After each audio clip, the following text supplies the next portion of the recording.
श्री स्वामी समर्थ. ज्यांना ढोबळी मिरचीची किंवा शिमला मिरची असं पण म्हणतात, दोन्ही पण, ढोबळी शिमला मिरचीची भाजी आवडत नाही त्यांच्यासाठी ही खास रेसिपी.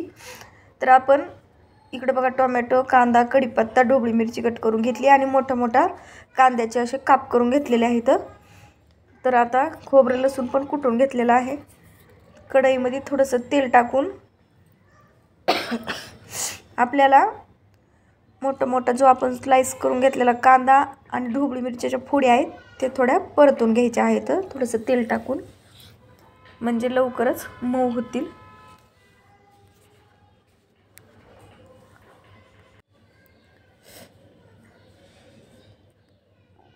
थोडंसं आता परतून घ्यायचं आहे, जास्त मऊ नाही करायचं, थोडंसं परतून घ्यायचं आहे.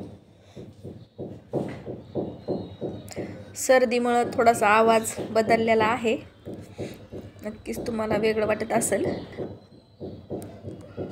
तर बघू शकता तुम्ही, थोडासा कांद्याला पण थोडासा कलर आणि शिमला मिरचीला पण थोडंसं परतलेलं, जे पाठीमागच्या साईडकडून दिसलंच असेल तुम्हाला, काळसरपणा थोडा आला होता. जास्त पण मऊ नव्हती करायची आपल्याला, कारण की भाजीमध्ये टाकल्यानंतर मऊ होणारच आहे. आता त्याच कढईमध्ये तेल टाकून आपण 1 चमचा मोहरी छान तडतडून घेतली. नंतर 1 चमचा आपल्याला जिरे टाकून छान तडतडून घ्यायचे आहेत. नंतर आपला मस्त घरचा ताजा कढीपत्ता टाकून घेतलेला आहे. कढीपत्ता पण छान असा कढीपत्ता तडतडला. नंतर आपण आता कांदा बारीक कट करून घेतलेला आहे तो टाकून घेऊ.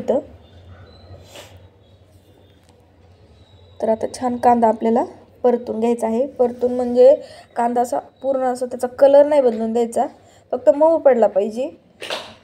असा लालसर, एकदम लालसर असा नाही करून घ्यायचा. मी तुम्हाला दाखवतेच. कांदा थोडासा परतला की नंतर आपल्याला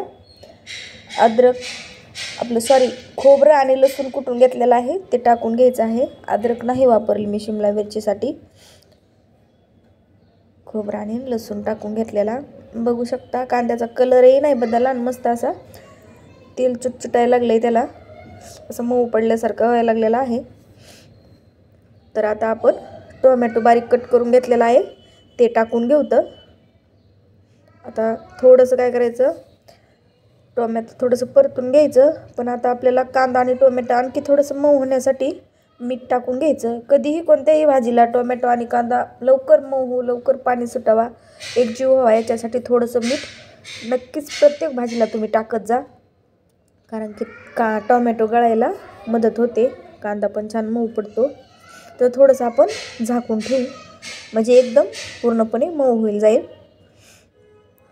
तर मस्त आता याला झाकल्यानंतर थोडंसं हलवून घेऊ, कारण की टमाटर पूर्ण असं गळलेलं आहे, पण हलवल्यानंतर पूर्ण आणखी त्याचं एकदम बारीक होणार आहे ते.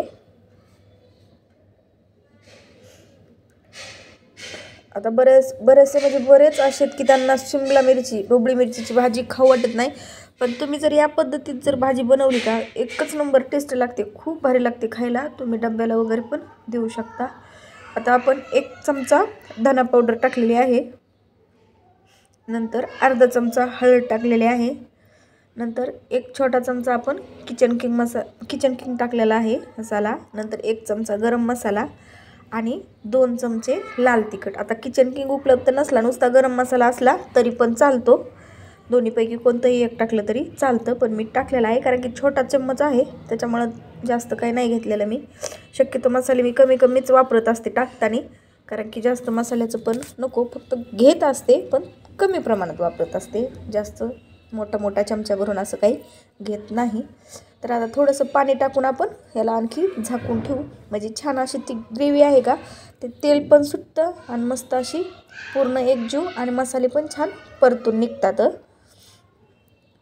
तर आता आपण 1 छोटी वाटी मस्त फ्रेश असं दही घेतलेलं आहे, पूर्ण क्रीमी दही होतं ते घरीच लावलेलं.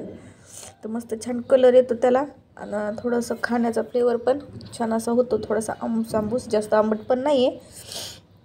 तर बघू शकता छान अशी ग्रेव्ही पूर्ण एकजीव झाली आहे, तुम्ही बघू शकता ती कांदा टोमॅटोची, आणि छान असं तेल पण सुटलेलं आहे त्याला. तर आता आपण कांदा आणि शिमला मिरची जी थोडी परतून घेतली होती ती टाकून घ्यायची आणि छान आता याला मिक्स करून घेऊ.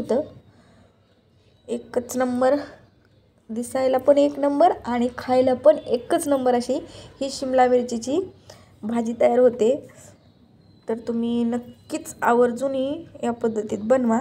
आता पाणी तुम्हाला किती टाकायचं आहे ते तुमच्या हिशोबाने, पण अगदी छोटं वाटी मी पाणी टाकलेलं आहे, कारण की मला थोडीशी सरभरीतच बनवायची आहे, कारण की पातळ पण नको वाटते.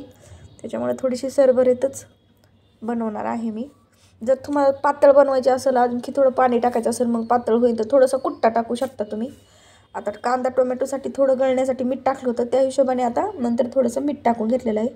आता आपण झाकून ठेवू, म्हणजे छान शिमला मिरची आणि कांदा एकदम मऊ पडला जातो. बघू शकता मस्त असं साईडने तेल सुटलेलं आहे आणि कसली भारी अशी शिमला मिरचीची भाजी दिसत आहे. मस्तच जबरदस्त अशी चव येते. या पद्धतीने जर बनवली तर तुमच्या घरामध्ये शिमला मिरची आणल्यावर तशीच पडून राहणार नाही. प्रत्येक वेळेस तुम्ही नक्कीच या पद्धतीने बनवून खाल याची खात्री मी तुम्हाला देते, कारण की इतकी चविष्ट अशी मस्त भाजी तयार होते बघा. तर आता मस्त आपण एका प्लेटमध्ये काढून घेतलेले आहे. छोटी डिश आहे आपल्याकडं, त्याच्यामध्ये मस्त अशी बघू शकता एकच नंबर दिसते आहे आणि खायला पण त्याच्यापेक्षा जबरदस्त चव आहे. तर अशा साध्या आणि सोप्या भाषेतल्या रेसिपीसाठी नक्कीच आपल्या चॅनलला सबस्क्राईब करा. धन्यवाद.